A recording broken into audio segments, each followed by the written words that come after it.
Hi, this is Ann. I'm going to read the book that is supposedly by Cindy and someone named Kathleen with no last name given. This was posted a couple of days ago, so please keep in mind we don't know if this is real. Uh, it sounds like it is, but I'm going to start reading the foreword by Kathleen. Again, no last name. She's a co-writer, um, a ghostwriter, whatever. So this is the foreword. I decided to write this book after several months of observing Watt's case.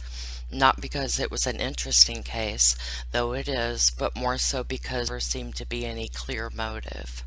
I don't believe that anyone without a violence or some sign of mental illness would simply turn around one day and murder a woman and two little girls because they met someone new.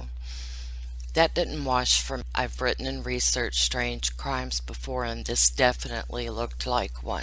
There was a pretty obviously strained marriage and a lot of questions, many of them both medical and financial. The crime itself was the very worst that committed, killing children. And for that, to my mind at least, there are never circumstances except, I guess, insanity. Was she? Or could it have been drug use? Some kind of amphetamine might this. What was in those patches? Some miracle weight loss because he looked good in his before and after photos? Or was it speed, which explained the weight loss, lack of sleep as reported by him and his girlfriend, and his seemingly over-the-top energy? Amphetamine rage makes people most horrible things. I remember the Jeffrey McDonald case, a pregnant woman and two little girls of exactly the same ages. The late writer Joe McGinnis had, I thought, proved in the semifinal or the seminal, Fatal Vision, beat out that he was indeed had indeed killed his family, as had the prosecutor in North Carolina. North Carolina, Fayetteville, close to where Christopher and Shanann Watts grew up and met. Odd that. Yes, it was similar to Jeffrey McDonald, wasn't it? The handsome young doctor who had no history of violence, but had one terrible hour destroyed all their lives, included. Why? The only answer that made sense were those diet pills, and diet pills, at least back then, were amphetamines. Could this tragedy have occurred again? Maybe so. You can buy anything on the internet. Try as I might, I cannot find a lab test on the ingredients in those patches he was covered in. Well, so was she. Was that what happened?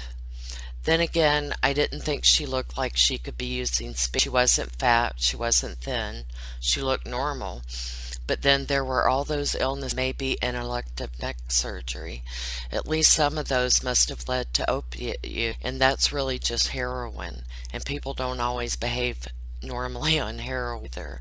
So, okay, drug use seems a serious possibility. I'll look into it, I decided. The medical records are sealed, but old-fashioned investigating might up some proof. We'll see.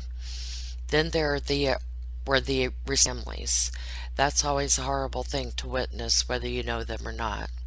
The grievous pain, and in the last couple of decades, the pain is always made a million times worse by having every single act since the day you were scrutinized by millions of people on the internet, along with the usual meets just for the parents of the victims. They don't get a pass either. It's the wild, wild Annette, and since all of us can know everything we usually want to. There were his parents. They looked so nice and so terribly devastated. They looked lost. Did the son they loved so much and thought as all parents must, they knew so well, could he do this awful thing? How could he have? Why? I saw that they were being tried, seen in the court of public opinion. This aspect was also both interesting and puzzling to me, for at nearly the same time that the Watts family was imploding into violent murder in Colorado, a beautiful woman and her two breathtaking daughters were shot and killed in $1 million home in San Antonio, Texas.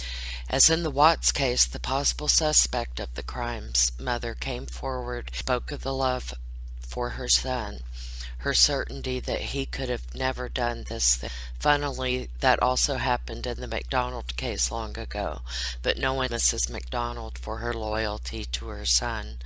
No one seems to feel about Mrs. Wheeler in Texas either, save possibly the fans of Nicole Olson and her daughters. It's odd, isn't it, who we choose to judge and who we don't. I wonder why this mother was singled out so much for doing what most mothers always do, are in fact expected to do, their children no matter what.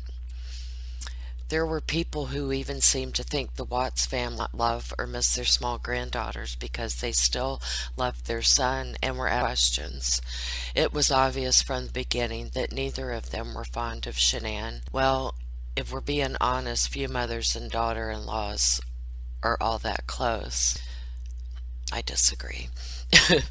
One seemed worse than most because his parents weren't at their wedding and then the gate. Most daughter-in-laws don't make loads of Facebook postings, which basically are mother-in-laws, of attempting to murder their grandchildren, but this one had. Wow, yeah. There was, I knew, quite a story there, and I wanted to know what it was. I also was beginning so sorry for the Chris Watts family. They hadn't killed anyone, allegedly or in real life. All they had done, as far as I could see, was keep loving their own child. And don't all parents do that, no matter what? Aren't you supposed to?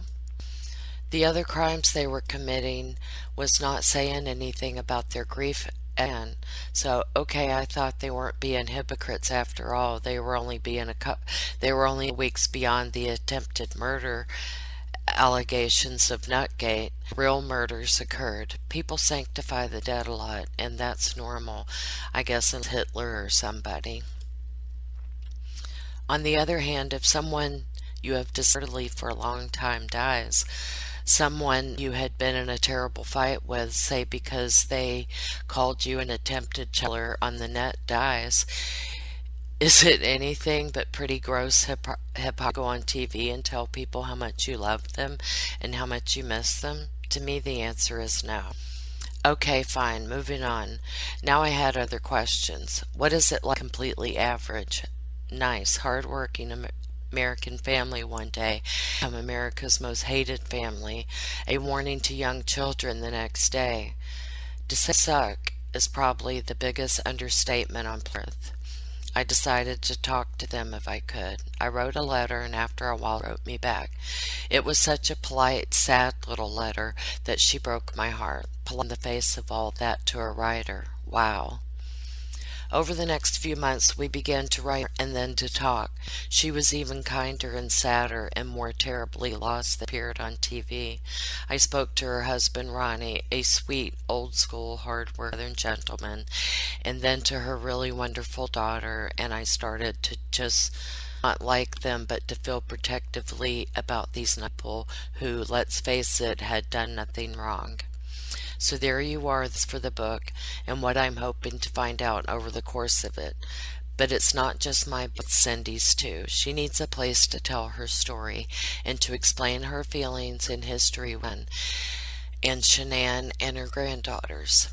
She needs a place to explain and to find out for herself what really happened, or to try, because Shanann and Bella are gone now.